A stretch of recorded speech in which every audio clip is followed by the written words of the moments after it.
She's gone from being a vilified royal mistress to the woman who will now shape the future of the monarchy. Camilla Parker Bowles has come a long way in the eyes of her nation and the world. Just after midnight, while most of Britain slept, a palace declaration landed with the force of an earthquake. King Charles had made a decision few inside the royal household believed he would ever dare make. Camilla was to lose the use of HRH status. No grand ceremony announced it. No smiling family portrait softened the blow. There was only a signed order, a silent corridor, and a marriage suddenly standing on dangerous ground. Before we go deeper into what this really means for the royal family, make sure to subscribe so you don't miss a single update. Charles knew everyone summoned to the palace understood that this could not wait until morning. Senior staff were called back after normal duties had ended, and the unusual hour told them the decision carried immediate force. The declaration, a formal written order announcing an official royal decision, stated that Camilla would no longer be styled Her Royal Highness, shortened to HRH, the form of address used for senior members of the royal family. The change was immediate. The king sat alone before the final signature, reading the last paragraph twice. His hand hovered over the page before the pen touched paper. This was not empty ceremony. By signing, he was separating his wife's personal place beside him. Then one name sharpened the tension. William appeared on the restricted circulation list. The prince's inclusion suggested that the future king may have known about the coming change before Camilla heard it herself. But the declaration itself was only the shockwave. To understand why it cut so deeply, the palace now had to confront the people trapped at the center of it, and everything each of them stood to lose. Behind the titles were three people carrying three very different fears. Charles faced the possibility that preserving the crown might wound the woman beside him. Camilla faced the humiliation of discovering that marriage to a king could not guarantee her place beside the institution. Charles listened without interrupting. That silence hurt almost as much as the decision itself. As monarch, he carried authority over the institution, but that authority also forced him to separate private loyalty from royal duty whenever the two collided. He could comfort his wife, but he could not honestly promise to undo what he had signed.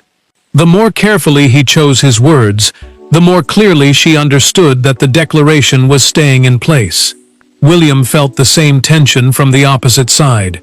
He stopped outside his father's private room, quietly rehearsed the sentence he intended to use in the confidential discussions.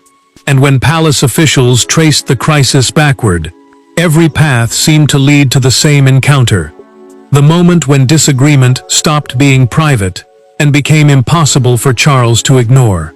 The Midnight Declaration had not been born at midnight. Its true beginning came weeks earlier, during a private royal reception, following a major state ceremony, when a disagreement that should have lasted seconds became the moment everyone later remembered. Voices remained controlled.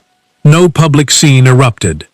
Yet behind closed doors, one exchange between Camilla and William forced Charles to confront a question he had spent months avoiding. Who ultimately spoke for the future crown?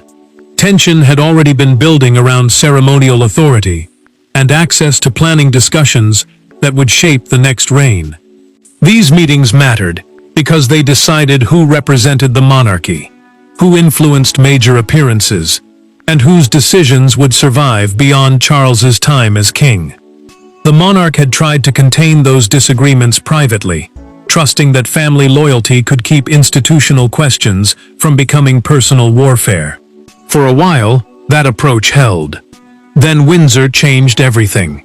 Camilla confronted William after a state reception at Windsor Castle, when she learned that he had approved a revised ceremonial plan without consulting her. A state reception is a formal royal gathering connected to official duties, but the argument that followed was intensely personal. She told him he could not begin restructuring the royal household while his father was still on the throne. The queen consort's words were controlled, yet the message beneath them was unmistakable. She believed the future king was reaching into authority that did not yet belong to him. William did not retreat. He told her he was not challenging Charles, only protecting responsibilities that would eventually fall to him. The prince argued that decisions meant to shape his future reign could not be built around arrangements he might later be forced to dismantle. Access and decision-making inside the working royal household. That distinction was meant to protect the marriage. To Camilla, it still sounded like a wall being built around her. The tension sharpened when she asked whether he would accept the same sacrifice if their positions were reversed. He did not answer immediately. That hesitation told her more than any polished explanation could. Then another truth emerged. William had not demanded her removal outright.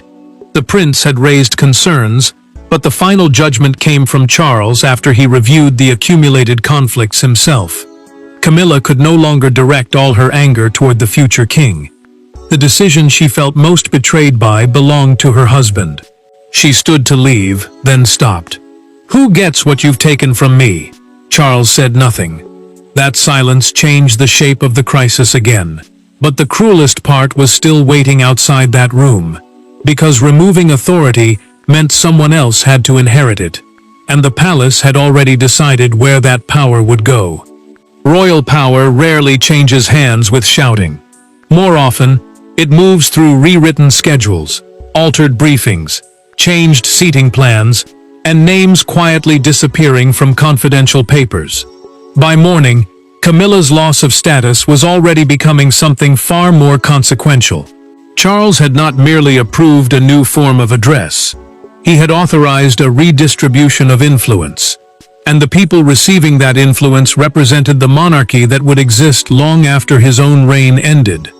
William received the revised briefing list without satisfaction. The document set out changes to ceremonial access, briefing privileges, household coordination, and public representation. The practical areas that decide who is present when royal decisions are shaped, and who speaks when the monarchy presents itself to the country. The prince understood immediately why those changes mattered. Authority did not live only in titles.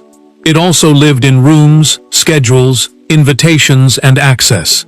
Charles kept final control of the restructuring under his own office.